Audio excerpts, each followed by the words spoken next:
Hey, how's it going, everybody? Marcus here with MGN Sports, and in this video, we're going to be previewing tonight's matchup between the Edmonton Oilers and Montreal Canadiens. Oilers are looking to go for a new franchise record, 10th straight victory in a row, you guys. Would be wonderful to see. We'll take a look at some of the matchup stats in this one. Oilers are coming in with a 22-15-1 record on the season. Obviously, winners of their last 9 with that big-time overtime victory versus Detroit in that last game, you guys. Very, very crucial that we hung on in that one, especially since we outplayed them, outshooting them 47-17, I believe it was. So really, really nice victory from this Oilers team. Hanging on in OT there. Beautiful shot from Nurse to seal the deal in that one, you guys. Would love to see them get 10 in a row here. Montreal's coming in with a 17-18-6 record themselves.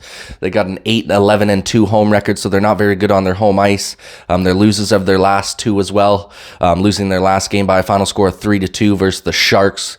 So not very good if you're losing to the lowly Sharks. So obviously Montreal's been struggling as of late. Doesn't have a great home record, so the Oilers need to take advantage of this one for sure. This is a great opportunity for us to finally get that 10th win.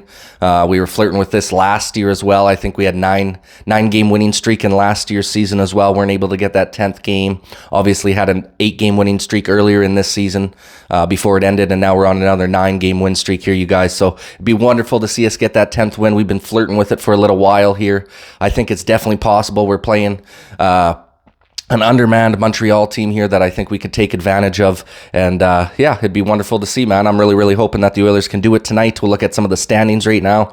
Oilers have crawled their way back into the playoffs, you guys. It's been wonderful to see. We're holding on to that first wild card spot right now. 45 points total for the Oilers in 38 games played so far this season. Obviously, it's helped a lot being on these big win streaks here to get us back into contention after that abysmal start to our season. We got Nashville and Seattle that are hanging around with us there, where they got 45 points apiece as well. We got a bit of an advantage, though, as they've played 41 games comparatively to our 38. So we got a few game advantage on those guys, and we're tied up with the points for them, so that's always good for the Oilers. If we can continue to win for these next few here, that's just going to set us up for success in the future. We're only 3 points back of the Los Angeles Kings as well, so we're getting real close to being able to get out of that wild card spot and hop into the top 3 in the Pacific Division, you guys. Would love to see that. I think if we can just continue to play good hockey. Obviously, you can't expect 8-9 game winning streaks consistently throughout the season. It's already so rare that the Oilers have been able to do it twice now this season since that bad start. So even if we can just continue to play well down the stretch, have some 3 or 4 game winning streaks and only losing 1 or 2 before we go on another win streak here down the stretch. That's going to go a long ways for the Oilers being able to lock up one of those top 3 spots for a playoff position, you guys. I think it's definitely possible, and I'm sure we got a couple games left against LA yet this year. That can be the deciding factor. They've also only played 38 games as well, same as us.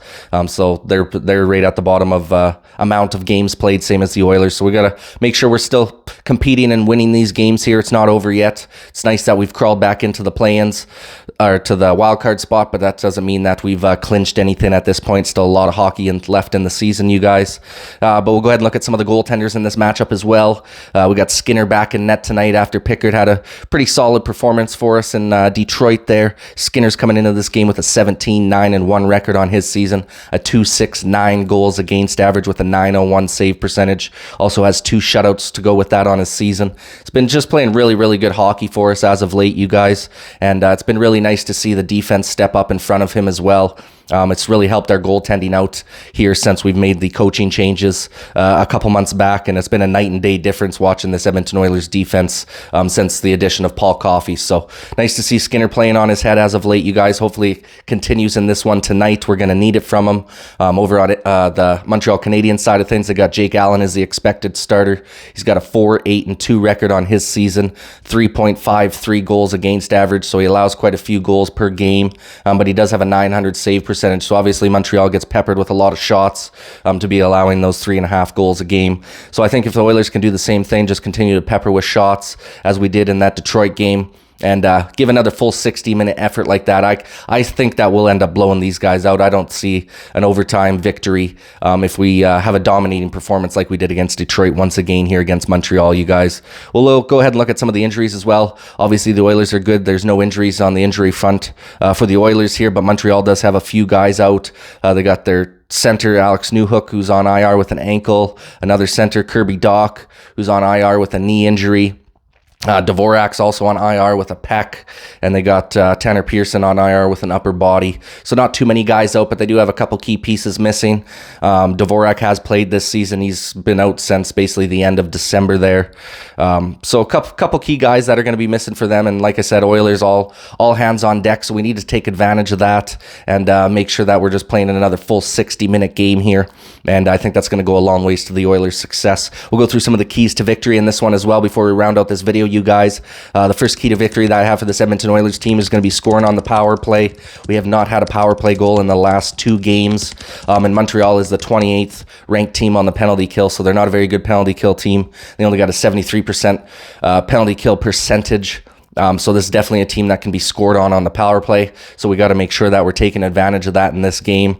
Obviously, the refs have not been calling much on us. I think we only had 2 power plays in that last game against Detroit and 1 power play in the game before that one. So definitely haven't been getting a lot of power plays in general. That could change tonight. We'll have to see what happens. Montreal is one of the more penalized teams in the league. They usually average 10 penalty minutes a night. So we're looking around 4 to 5 power plays. Hopefully, if the refs are on our side here, we should be getting 4 or 5 power plays in this game, and hopefully able to pot a couple of those ones home and go a long ways to the Oilers' success, you guys. Then the second key to victory that I have here is Evander Kane gets on the board. He's been kind of a shell of himself as of late, you guys. He's got no points in his last 4 games, and he's only got 2 goals in his last 12. Really has not been producing much for us as of late, which is very strange to see from him because he's a guy who can really score the puck. We've seen a lot of nice hat trick games from him, 2-goal games from him, outstanding performances in the playoffs. So I'd love to see this guy get rolling again here. He's definitely a key contributor to this offense and a guy that we're going to want to get hot going into the playoffs. So let's hope that the second half of the season he starts heating it up here. And I'd love to see him have one of his classic Kane hat tricks here tonight. Would go a long ways to the Oilers' success.